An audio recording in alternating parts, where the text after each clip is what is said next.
Mahigit 100 pamilya sa Barangay Holy Spirit, Quezon City ang nasunugan kagabi. May 50 bahay ang apektado at patay naman po ang 3 bata. Kasamang sunog kagabi sa mga naitala ng BFP na insidente ng sunog sa Metro Manila ngayong buwan na hindi bababa sa 100 at siyam.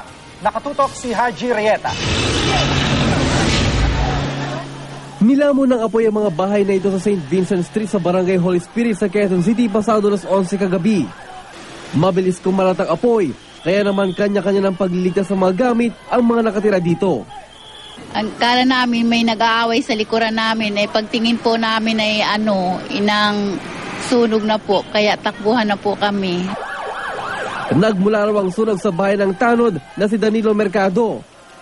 Kung makita niyo mga bomberong ito ay kasalukuyang ay napula yung apoy dito sa loob ng bahay na ito dahil mayroon pang 2 bata na naiwan sa loob ng bahay na ito. Patay na lang may lawas ng 4 na taon at 7 taong gulang na bata. Tulog kasi yung anak ko dalawa Sumigaw pa yung bata at di ko nakuha. Ayon sa mga otoridad, nahirapan doon silang apulahin agad ang sunog dahil masikip ang lugar. Hindi kagad natin mapuntahan yung pinakang likod ng nasusunog upang mapigil kagad natin yung apoy doon sa likod. Haji Rieta, nakatutok, 24 oras.